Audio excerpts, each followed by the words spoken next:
السلام عليكم، ازيكم يا شباب؟ عاملين ايه؟ يا رب تكونوا بخير. انا يوسف كليفر. باذن الله النهارده نحل 50 سؤال على منهج الترم التاني كمبيوتر ساينس. هنحل على الفانكشن والاري 1 دي. تمام، يلا نخش كده بينا على اول سؤال. اول سؤال معرف فانكشن من النوع فويد، اسمها اف 4، جواها انت ايه كول باي فاليو، وانت اند بي اللي هي كول باي ريفرنس، وجوه الفانكشن ديت عامل سواب. حلو قوي. خش على الانت مين. قال لك انت السي 2 بتساوي 19 وانت الدي 2 بتساوي 30. قال لك سي اوت ايه؟ سي 2 ودي 2. يعني هتروح تطبع لي اول حاجه 19، تطبع لي 30. حلو. بعد كده جينا ننادي على الفانكشن. الفانكشن اللي هي اسمها كام؟ فانكشن 4 اف 4. هنبعت لها اتنين بارامتر سي 2 ودي 2. ايه اللي هيحصل؟ السي 2 هي بالظبط عندك السي 2 زي الايه. السي 2 كول باي فاليو مش هيتغير قيمتها، هتفضل زي ما هي 19. ايه اللي هيتغير؟ هيتغير البي لان هي كول باي ريفرنس. فالبي تاخد نفس قيمة ايه؟ السي 2. بس السي 2 ما تتغيرش، بمعنى ان السي 2 تفضل زي ما هي 19. الدي 2 المفروض 30، يعني المفروض ان نطبع 30. قال لك لا، ال 30 دي هتتبدل جوه هنا الفانكشن، يحصل لها سواب. هتتبدل مكان مين؟ تتبدل مكان ال 19، وال 19 تفضل زي ما هي ثابتة. بس كده. تعال رن الكود. 19 30 19 19. ده كده أول سؤال معانا. السؤال التاني بيقول لك إيه؟ عرف برضه فانكشن اف 4 عامل نفس الكلام بالظبط. نفس الكلام، واحدة كول باي فاليو والتانية كول باي ريفرنس. نفس الفكرة بالظبط. مدي السي هنا 5 ومدي الدي 2. قال لك سي أوت السي والدي. يعني أول حاجة تطبع 5، تاني حاجة تطبع الاتنين. بعد كده ندى على الفانكشن. اللي هيحصل له سواب، اللي هيحصل لها سواب هي الدي، إنما السي هتفضل زي ما هي. فتروح تطبع السي اللي هي بكام؟ السي اللي هي ب5، والدي تتبدل تاخد نفس قيمة ايه؟ تاخد نفس قيمة السي، تبقى بكام؟ 5. تعال نرن كده الكود.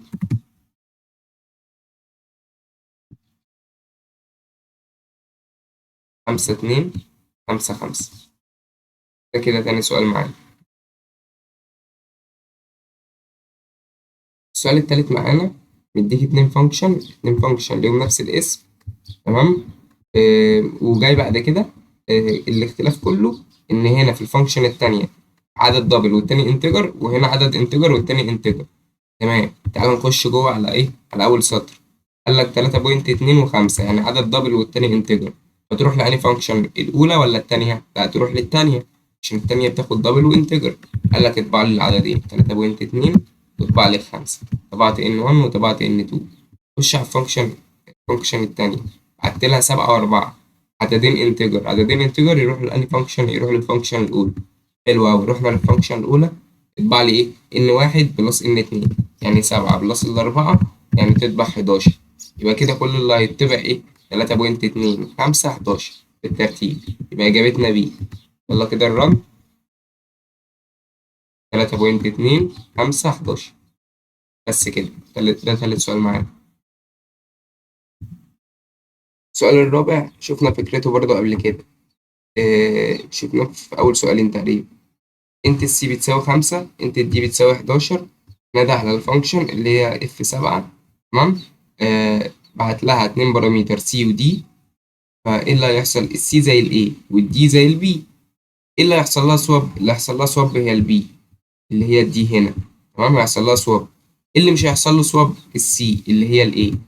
كده اللي هيحصل له سواب هي الكول باي ريفرنس، انما الكول باي فاليو هيفضل ثابت. حلو قوي. قال لك اطبع لي السي في الدي. هي السي بكام؟ السي ب5. ماشي. الدي اصلا المفروض بكام؟ الدي اصلا المفروض ب11. بس هيحصل لها سواب، بتبقى بكام؟ تاخد نفس قيمة السي، تبقى ب5. يبقى 5 في 5 ب25. تعال نرن الكود بتاعنا كده. الإجابة بتاعتنا كده إيه؟ سي. تعال نرن يلا. 25 أهو. ده كده رابع سؤال معانا. سؤال 5 عامل لك فانكشن. تمام. جوه الفانكشن في شرط إف. حلو أوي. نخش على الانت مين، بينادي على الفانكشن وبيبعت لها اتنين بارامتر 11 و2.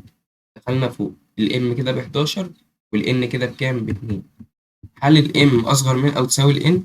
يعني هل ال 11 اصغر من او تساوي الاثنين؟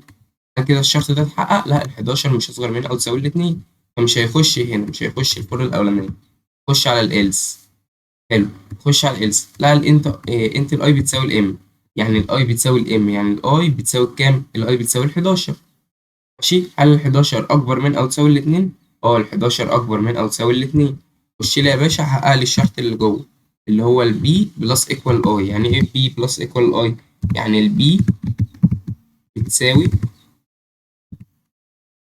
البي بتساوي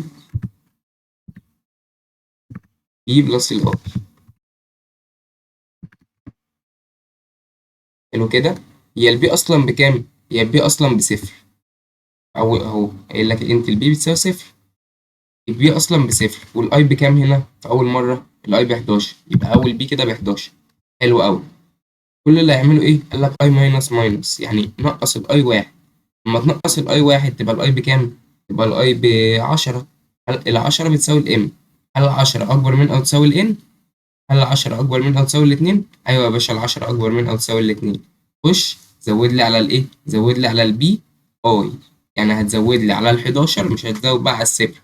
هي القيمه، اخر قيمه كانت كام؟ اخر قيمه هي 11. هتزود على ال 11 10. هتقعد تعمل كده لغايه ما توصل لكام؟ هتقعد تعمل كده لغايه ما توصل لاتنين. يعني 9 9 ماشي، 8 7 6 5 4 3 2. احسب دول، شوف كده هيطلع لك كام؟ هيطلع لك في الآخر 65. بس كده، تعالوا نرن الكود.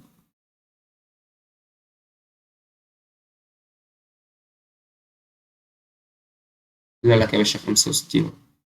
ده كده خامس سؤال معانا.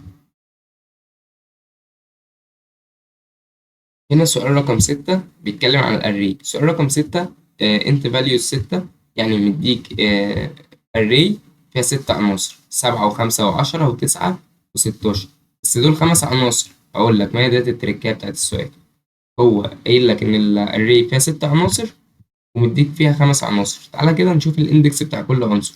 العنصر الأول الاندكس بتاعه 0، العنصر التاني الاندكس بتاعه 1، العنصر التالت الاندكس بتاعه 2، العنصر الرابع الاندكس بتاعه 3، العنصر الخامس الاندكس بتاعه 4، العنصر السادس اللي مش موجود المفروض الاندكس بتاعه يكون كام؟ 5.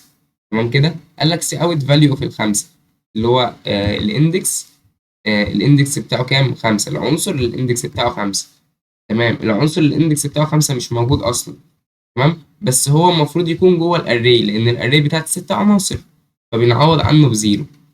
تمام. يبقى زيرو زائد فاليو اوف الكام؟ فاليو اوف الواحد. فاليو اوف الواحد اللي هو العنصر اللي هو بكام؟ ب5 اهي، اللي هو العنصر التاني. تمام كده. يبقى في قاعدة كده المفروض تعرفها، ان العنصر اللي الاندكس بتاعه 5 هو العنصر السادس.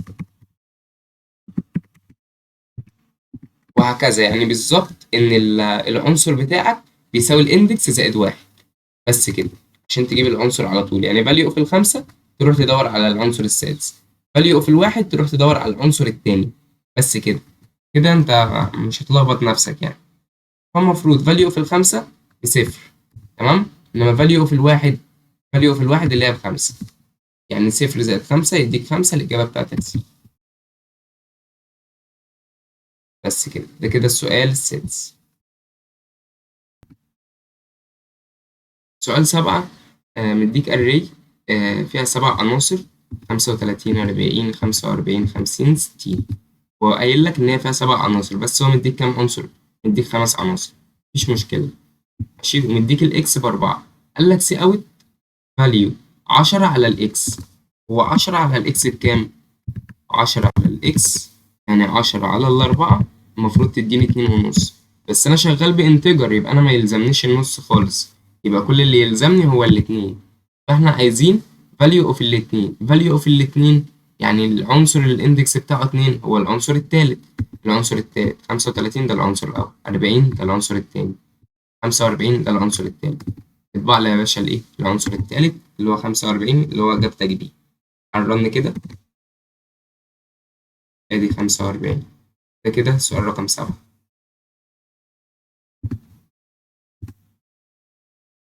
سؤال 8.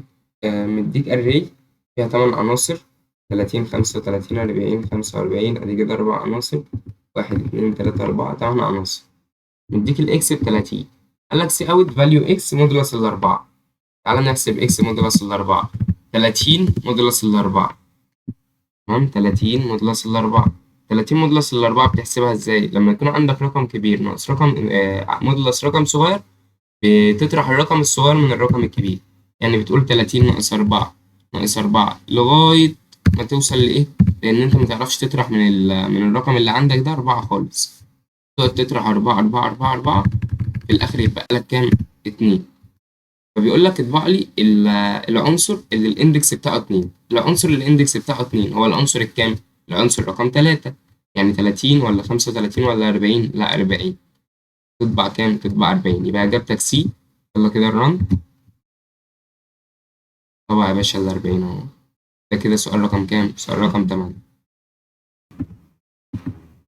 سؤال 9 بيقول لك ايه؟ اديك array اسمها n، عدد عناصرها 5، ومديك السم بتساوي 0 وعامل لك فور. قال لك الاي بتساوي 0.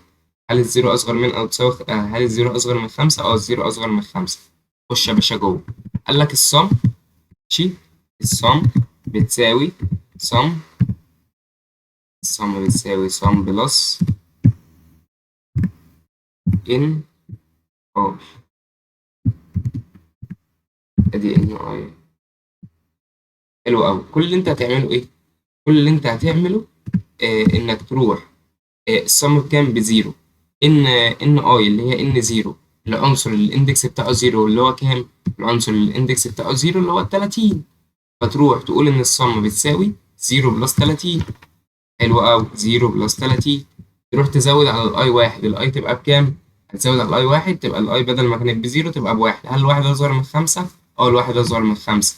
روح يا باشا اجمع لي السم اللي هي اخر حاجه، اخر قيمه وصلنا لها 30، اجمع لي عليها ال n اوف الواحد. n اوف الواحد اللي هو العنصر الكام؟ العنصر التاني اللي هو ب10. تقعد تجمع لغاية ما توصل لإيه؟ لغاية ما تخلص عناصر الأري. خلص عناصر الأري، أدي 30 و10 و70 و90 و100. الكلام ده يطلع لك كام؟ هيطلع لك 300. ماشي. 300 دي دي قال لك سي اوت صم ايه؟ سي اوت الصم على 5. يعني اقسم لي ال 300 على 5 تطلع لك كام؟ تطلع لك 60. يبقى اجابتك ايه؟ اجابتك بي.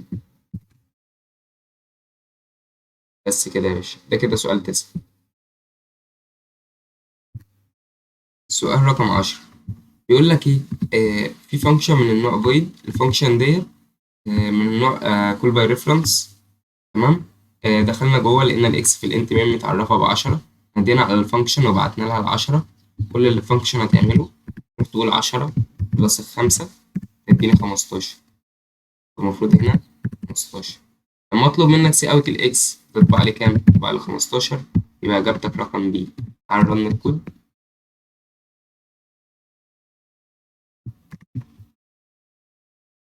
ده كده سؤال 10. طلع 15. سؤال 11. عندي فانكشن بتاخد مني الرقم تضربه في 2 وترجع لي القيمة، تمام كده. الإكس ب4. فانكشن أوف الإكس، نادينا على الفانكشن، بعتت الأربعة فوق، 4 في 2 ب8. ريتيرن الإكس يعني رجع لي الكام؟ رجع لي ال8. هترجع هنا ال8، تمام كده. سي أوت الإكس، سي أوت الإكس. حد يجي يقول لي سي أوت الإكس يعني اطبع لي يا باشا ال8؟ لا ما تطبعليش ال8. 8 كده غلط. ليه؟ لأن أنا قلت لك فانكشن أوف الإكس، صح كده؟ هي رجعت 8، بس لما أطلب منك قيمة الإكس مش هتديني ال8. ليه؟ لأن قيمة الإكس عندك هنا، قيمة الإكس عندك هنا هي الأربعة اللي متخزنة فوق. إنما ال8 هي ال8 موجودة بس مرمية في الذاكرة مش متخزنة في حاجة. هل أنا جيت قلت لك إن الإكس بتساوي فانكشن أوف الإكس؟ أو جيت قلت لك إن خزن لي ال8 دي في حاجة؟ لا ال8 مش متخزنة. اللي متخزن عندي إن الإكس ب4. فلما اجي اطبع الاكس تبقى كام؟ 4.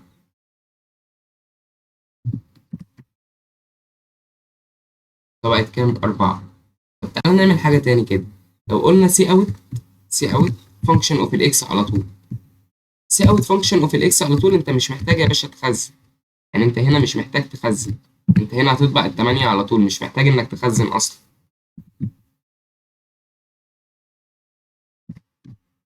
بص كده، طبع لك كام؟ تمام. يا رب تكون فهمت الفرق لما اقول لك سي اوت فانكشن اوف الاكس واقول لك سي اوت الاكس بس. ده كده سؤال رقم كام؟ ده كده سؤال رقم 11.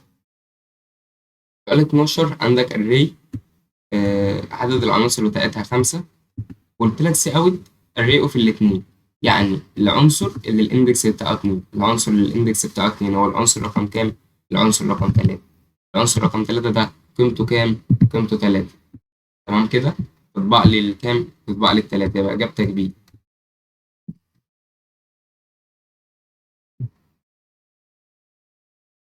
ادي التلاتة اهي. ده كده سؤال رقم 12. سؤال 13 مديني array فيها 4 عناصر 7 و10 و3 و12. قال لك سي اوت ماينس ماينس ايه اوف ال1. ايه اوف ال1 دوت العنصر رقم كام؟ العنصر رقم 2 صح كده؟ يعني العنصر اللي هو قيمته كام؟ 10. ماينس ماينس قبل ال10 يعني نقص من ال10 واحد، هتكون كام؟ هتكون 9. فإجابتك رقم بي. تعال طلع لك كده كام؟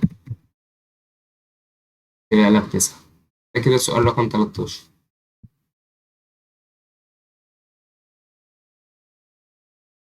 سؤال رقم 14 عندي اتنين فانكشن الاتنين نفس الاسم. تمام، ده الاوفرلودنج بقى، انه يكون عندك اتنين فانكشن نفس الاسم، اختلاف في الايه، في البارامتر اللي جوه. حلو قوي. واحده بتاخد منك عدد انتجر والتانيه بتاخد منك عدد دبل. فانا بعت الخمسه، هي الخمسه دي انتجر ولا دبل؟ الخمسه دي انتجر، فالمفروض الفانكشن تطبع لك ايه؟ انتجر. بس كده، فالاجابه بتاعتك رقم ايه. يلا الرن. طلعت لك انتجر اهي. ده كده سؤال كام؟ ده كده سؤال 14. سؤال 15 بيقول لك ايه العلامة اللي انت بتستخدمها في الريفرنس فاريبل. الريفرنس بتستخدم علامة الأن. إجابتك هنا سي.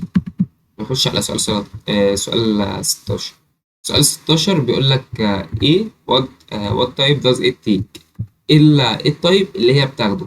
أنا ما بسألكش على نوع الريتيرن تايب، لو بسألك على نوع الريتيرن تايب كنت هتقول لي void صح كده؟ إنما أنا بقول لك التايب اللي هي بتاخده، التايب اللي هي بتاخده في البارامتر اللي هو ايه؟ اللي هو هنا فلوت. إجابتك برضه سي.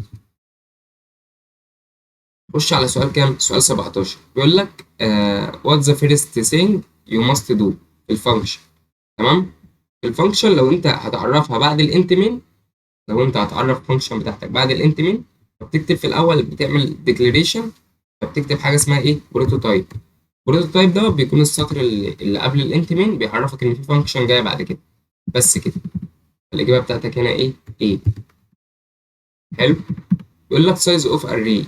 الاري ده 3 عناصر، بيقول لك سايز اوف اري، فالسايز اوف اري هنا بكام؟ 3. سؤال 19 قال لك انت الاكس فيها 10 عناصر، معرف اري فيها 10 عناصر، وحاطط لك منهم عنصر اللي هو الاربعه، وقال لك الاندكس العنصر، الاندكس بتاع العنصر 10. فاندكس العنصر 10 اللي هو العنصر كام؟ العنصر رقم 11. طب هل العنصر رقم 11 ده موجود جوه الاري؟ لا، هي الاري اصلا فيها 10 عناصر مش 11. طالما مش موجود جوه الاري يبقى نون. طب لو انا قلت لك اندكس العنصر رقم كام؟ رقم 9 مثلا. حلو، اندكس العنصر رقم 9 هو العنصر رقم 10. طالما العنصر رقم 10 موجود جوه الاري بس ملهوش قيمه، يعني مش واخد قيمه، فقيمته صفر. فهمت الفرق؟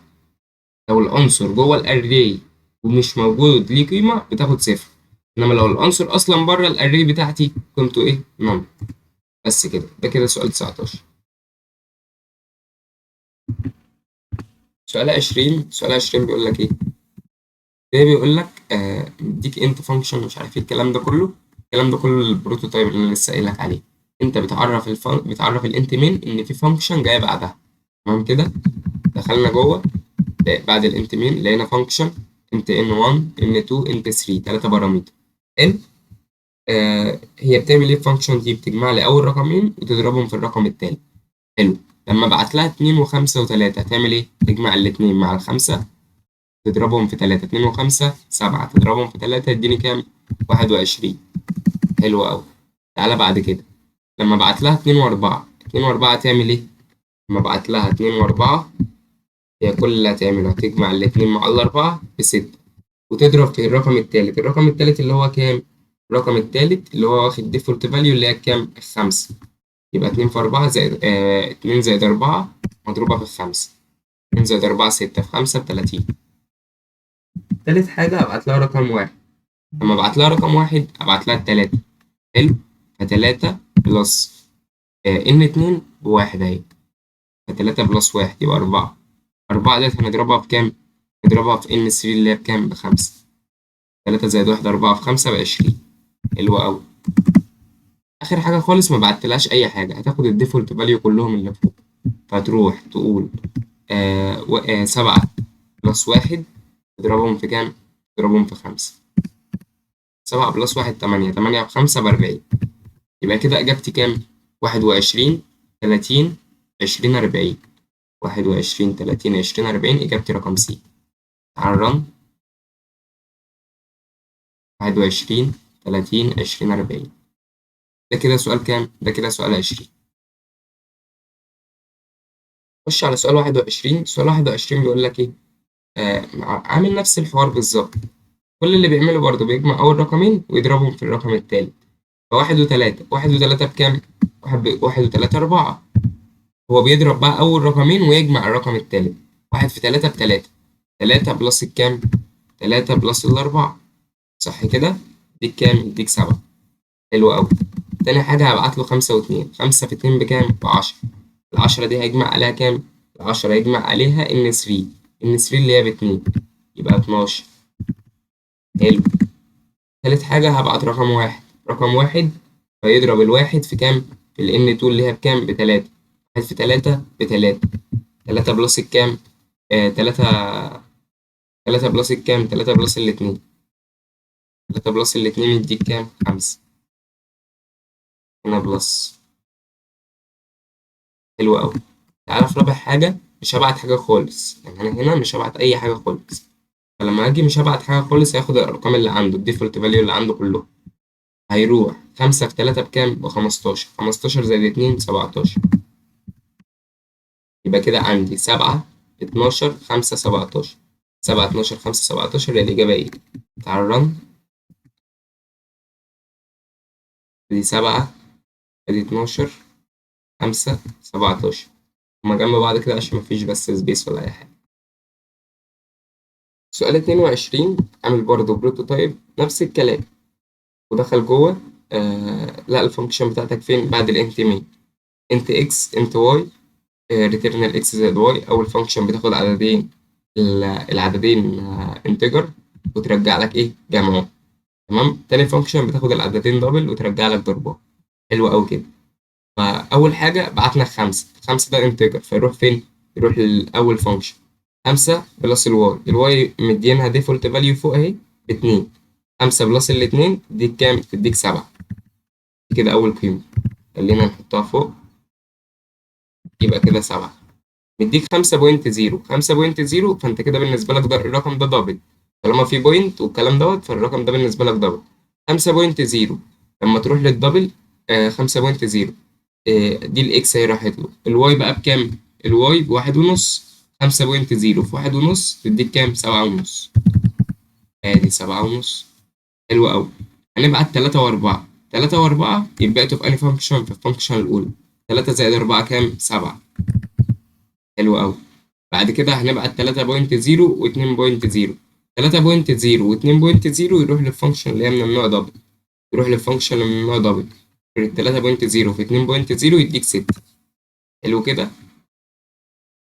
ادي 6 اهو. يبقى كده الاوتبوت بتاعك 7. 7.5 7 6.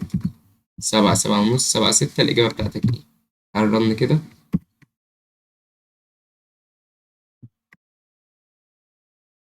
ادي 7 7.5 7 6. ده كده سؤال كام؟ ده كده سؤال 22. سؤال 23 ولا على فانكشن ولا على array. كل اللي انا عايز افهمه لك بس هي فكرة السواب. فكرة السواب بتعمل ايه؟ بص يا عم. آه أول حاجة ال A بتساوي 6 وال B بتساوي إيه؟ 4. قلت لك ترم بيساوي B. ترم ده المتغير ده إحنا بنستخدمه بس نشيل فيه الكلام عشان نعرف نعمل السواب براحتنا. متغير مؤقت بنشيل بس فيه الكلام. التم بتساوي كام؟ التم بتساوي بي، يعني التم بتساوي البي اللي هي قيمتها كام؟ 4. حلو كده؟ التم بتساوي الأربعة. جيت قلت لك إن البي بتساوي الإيه؟ البي اللي هي ب4 بتساوي الإيه اللي هي بكام؟ البي اللي هي ب4 بتساوي الإيه اللي هي ب6. كده البي بقت ب6 صح كده؟ زي الفل. كده البي بقت بتساوي قيمة الإيه اللي هي 6. جيت قلت لك إن الإيه بتساوي التم. الإيه بتساوي التمب اللي هي كام؟ التمب اللي احنا قايلين ان هي ب4، يبقى الايه بتساوي الأربعة. فكده لقيت ان الايه بقت ب4 والبي بقت ب6، مع ان هو كان قايل لي ان البي هي اللي ب4 والايه هي اللي ب6. فدوت بالظبط فكرة الاسواب. جيت قلت لك انا عايز اطرح الايه ناقص البي. الايه اللي هي ب4 ناقص البي اللي هي ب6 يطلع لك كام؟ -2. كده يا رب تكون بس فهمت فكرة الاسواب. سؤال 24 هو عامل لك اتنين برضه فانكشن قبل الانت من، ماشي، وبينادي على الفانكشن الأولى وبقت لها 3 بارامتر. حلو. طب تعالى بص كده، مش هتلاقي ولا فانكشن ولا 3 بارامتر، فيبقى السطر ده كده غلط. يعني عموما السطر ده كده غلط. نعمل له بقى كومنت عشان ما يصدعناش. تعالى نخش على السطر التاني. بعتين 9 و3 العددين انتجر، هيروح لأني فانكشن الأولى ولا التانية؟ لا، يروح للأولى. هيعمل إيه؟ هيقوم جاي ضارب ال9 في 3 يديك 27. ادي 9 في 3 27. حلو. فالإجابة بتاعتك هنا تبقى إيه؟ تبقى سي. بس كده. تعال رن. طلع لك 27. ده كده كام؟ سؤال 24. سؤال رقم 25 هو برضه عامل لك فانكشن هنا، بس الفانكشن دي جواها لوب. تمام. دخلنا على الانت مين، لقيت الاكس متعرفة ب3 والواي متعرفة ب7.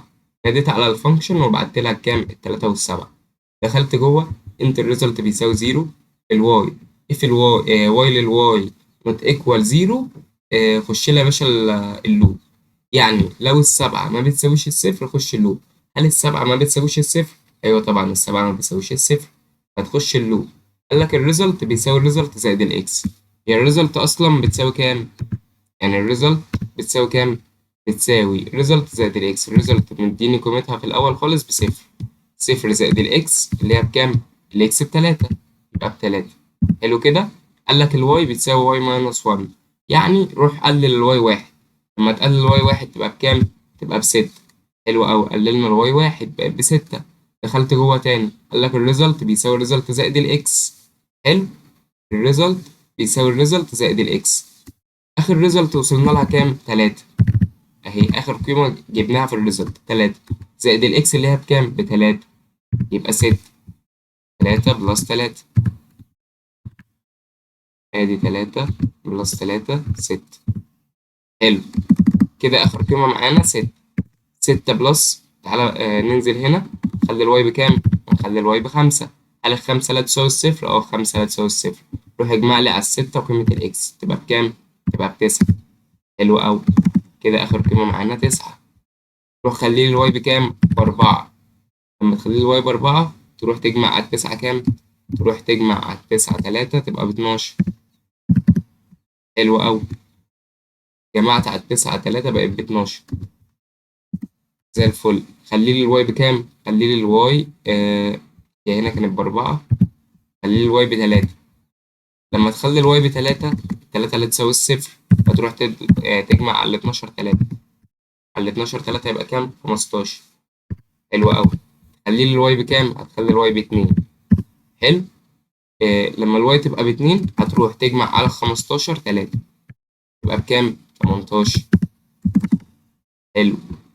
الواي بقت بكام؟ قلنا الواي بقت ب2. خلي الواي ب1. لما الواي تبقى ب1 تجمع على 18 3. تجمع على 18 3 تبقى كام؟ تبقى 21. 18 زائد 3 21. حلو. تخلي الواي بكام؟ هتخلي الواي بزيرو. هل الزيرو نوت ايكوال الزيرو؟ هل الزيرو ما بيساويش الزيرو؟ لا، الزيرو بيساوي الزيرو.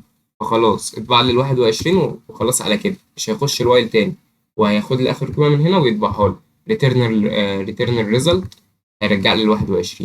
تعال رن ونشوف الكلام ده صح ولا غلط. ادي ال21 اهي يا باشا. بس كده، ده كده سؤال كام؟ ده كده سؤال 25. خش يا باشا على سؤال 26. عندي فانكشن وكلها كول باي ريفرنس، تمام؟ الاي كول باي ريفرنس والبي والسي. حلو قوي. قلت لك ان الاكس بزيرو والواي بواحد والزد باتنين، ورحت ناديت على الفانكشن. اول حاجه الاي بتساوي a بلس البي، يعني الاي بتساوي الاي بلس البي. تعال نترجمها احنا بحسبتنا ان الاي، ماشي، ادي الاي بتساوي الاي اللي هي بزيرو، اللي هي الاي مكان الاكس، الاي اللي هي بزيرو بلس الواحد تطلع واحد. البي بتساوي ايه؟ البي بتساوي البي بلس السي. ادي البي بتساوي البي بلس السي. هي البي اصلا قيمتها بكام؟ قلنا البي قيمتها بواحد. والسي قيمتها بكام؟ السي قيمتها نفس قيمة الزد اللي هي اتنين. يبقى بكام؟ يبقى بتلاتة. حلو. قال لك السي بتساوي سي بلس الايه. السي بتساوي سي بلس الايه. هي السي قيمتها بكام؟ السي قيمتها باتنين، اللي هي نفس قيمة الزد، زائد الايه قيمتها بكام؟ بواحد. الاتنين بلس الواحد تطلع كام؟ تطلع تلاتة. المفروض يطلع لي واحد تلاتة تلاتة. حلو. أنا عايز أضربهم في بعض. قال لك سي أوت إكس في واي في زد، يعني عايزك تضرب لي واحد في تلاتة في تلاتة. المفروض يطلع لك كام؟ تسعة. عرفنا ونشوف.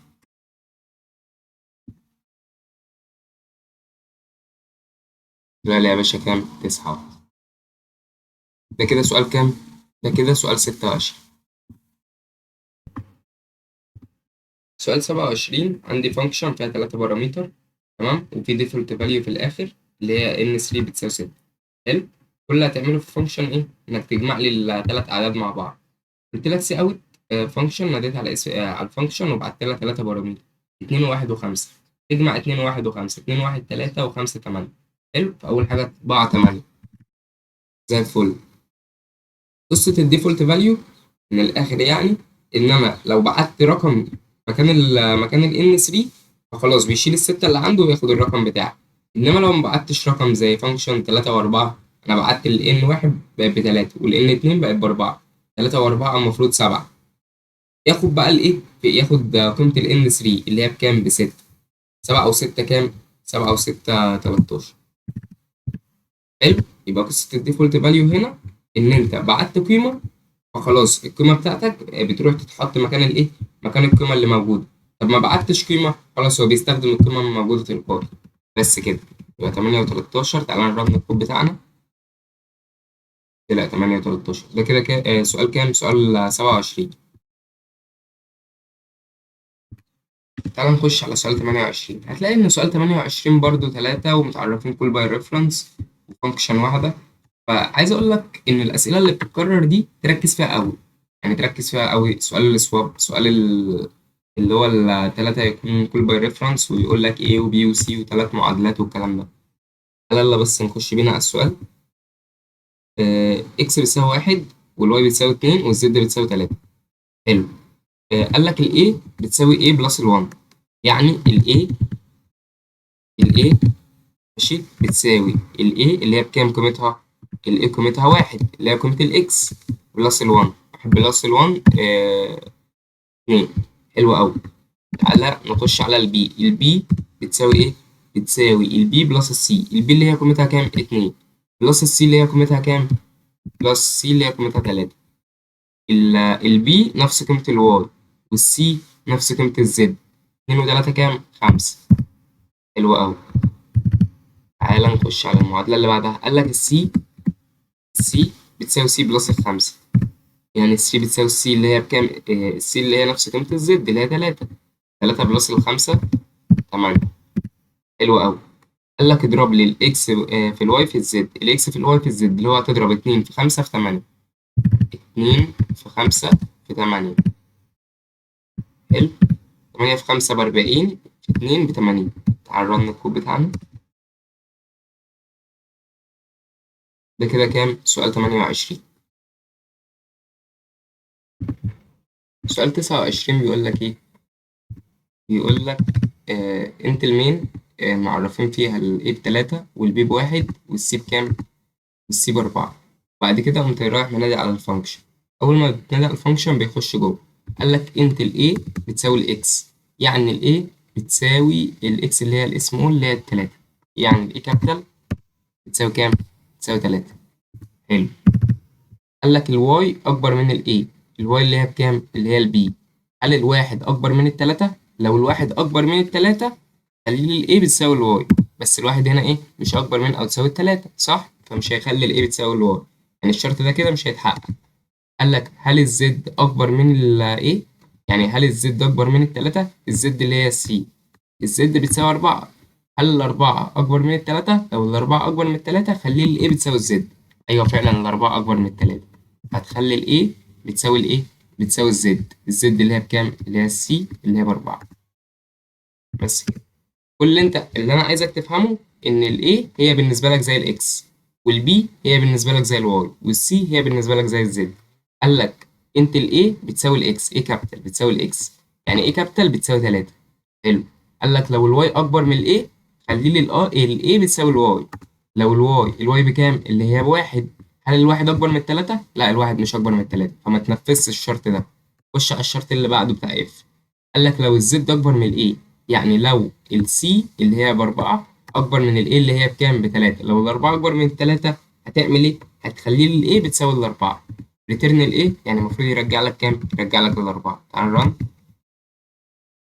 رجع لك يا باشا الاربعه هنا. ده كده سؤال 29. سؤال 30 بيقول لك ايه؟ بيقول لك انت المين. قال لك الاي بتساوي 5، ماشي، والجي بتساوي 7. حلو. وبعد كده يقوم جايين نادينا على الفانكشن اللي فوق. فدخلت جوه الفانكشن. قال لك لو قال لك ريتيرن لو الاي اكبر من البي، ماشي، لو الشرط صح بيرجع لك اول رقم، لو الشرط غلط بيرجع لك اللي بعد النقطتين تاني رقم. حلو. فالاي الخمسة أكبر من السبعة؟ لا الخمسة مش أكبر من السبعة. هيرجع تاني رقم اللي هو البي اللي هو الجي اللي هو بكام؟ اللي هو ب7. بعد كده الرن طلع لك كده كام؟ 7. ده كده سؤال 30. يلا سؤال 31. سؤال 31 بيقول لك إيه؟ مديك أري فيها 5 عناصر، وبيقول لك اطبع لي العنصر أري أوف التلاتة. العنصر الإندكس بتاعه 3 هو العنصر الكام؟ هو العنصر رقم 4. العنصر رقم 4 قيمته كام؟ قيمته 8. هتيجي اطبع الكام؟ اطبع ال8. طب زي الفل. ده سؤال 31. تعالى نخش على سؤال 32. سؤال 32 بيقول لك عندي array فيها 4 عناصر، عايزك تطبع لي array of الواحد زائد array of الاتنين. array of الواحد العنصر الاندكس بتاعه 1 هو العنصر التاني، وarray of اتنين العنصر الاندكس بتاعه 2 هو العنصر التالت. هتجمع ال10 زائد 15 اللي هو العنصر التاني والعنصر التالت، يطلع لك كام؟ يطلع لك 25. ادي 25 اهو. حلو. سؤال 33. سؤال 33 قال لك عندي array فيها 6 عناصر. حلو. 1 و2 و3 اداك منهم 3 عناصر. قال لك اطبع لي الاري اوف الأربعة. نفس الفكرة اللي احنا قلناها قبل كده.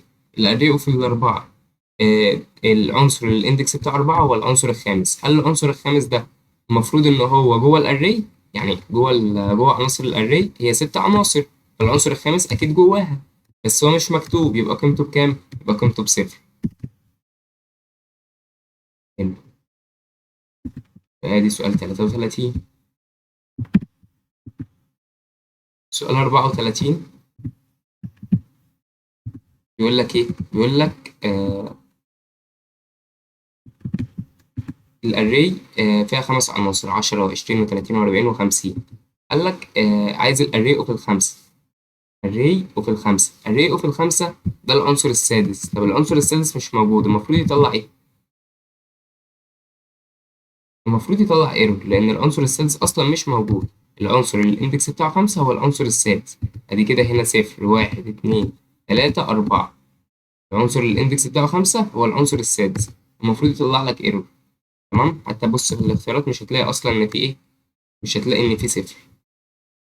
تمام، فالإجابة هنا إيه؟ بس في الكومبايلر هو بيديك أي رقم عشوائي. ده نفس السؤال اللي احنا قلنا قبل كده، إيه؟ نون، مش هيديك حاجة. تعالى هنا سؤال 35.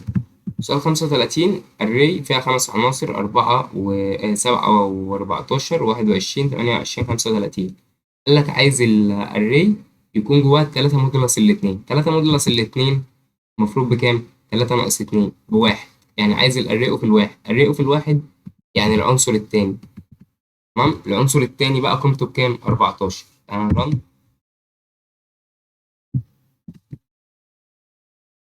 لا لا، 14. خش على سؤال 36. سؤال 36 بيقول لك عندي array فيها 4 عناصر. قال لك الاري اوف الاتنين بتساوي array اوف الزيرو زائد array اوف الايه؟ زائد array اوف الواحد. array اوف الزيرو العنصر اللي الاندكس بتاعه زيرو هو العنصر الايه؟ الاولاني اللي هو بواحد. حلو. بلس array اوف الواحد هو العنصر العنصر اللي الاندكس بتاعه واحد هو العنصر التاني. قيمته كام؟ 2، يبقى 3. يقول لك ايه؟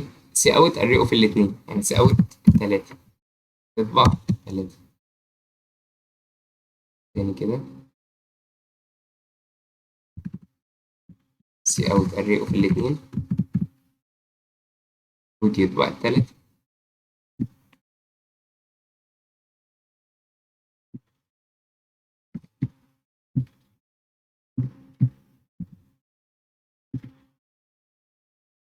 773. احنا كده سايبين الكود اللي فوق ايه؟ شغال. رن يا باشا.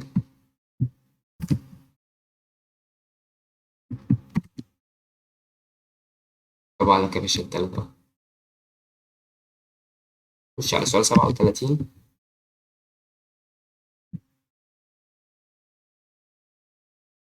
سؤال 37 بيقول لك ايه؟ سؤال 37 مديك array اوف الخمسة فيها 5 عناصر. حلو.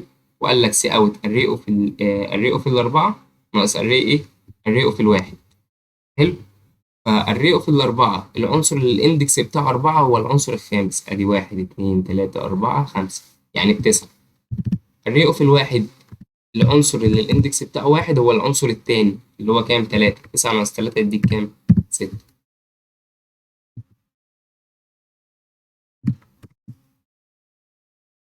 6.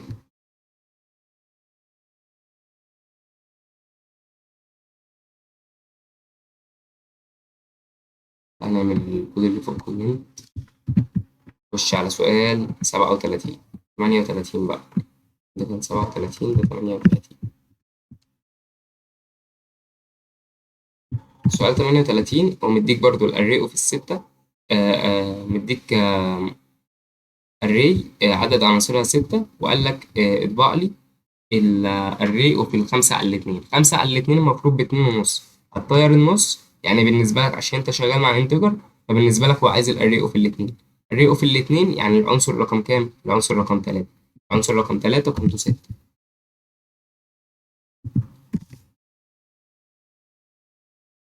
هي دي الستة. ده سؤال 38. تعالى نعمل لسؤال 38 كومنت. نخش على سؤال كام؟ سؤال 39. سؤال 39 الري اوف التلاتة بتساوي الكلام ده كله. تمام. الري اوف التلاتة بتساوي 10 و20 و30. قال لك اجمع لي الري اوف الزيرو يعني العنصر الأول والعنصر التاني والعنصر التالت. 10 و20 30 30 و30 60. رن كده طلع لك كام؟ طلع لك ال60. زي الفل. اعمل لي ده كده كومنت. سؤال 39. خش على سؤال 40. سؤال 40 بيقول لك ايه؟ سؤال 40 بيقول لك مديك array of الخمسة، وقال لك سي اوت array 2 في 2، يعني array of الأربعة. array of الأربعة هو العنصر الخامس. العنصر الخامس اللي هو قيمته كام؟ ادي 1 2 3 4 5، قيمته 5.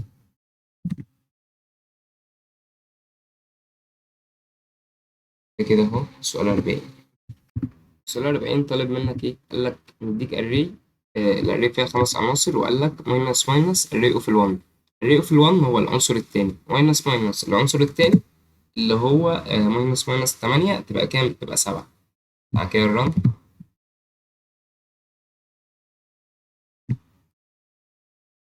لا لك 7. ده كده سؤال كام؟ ده كده سؤال 40.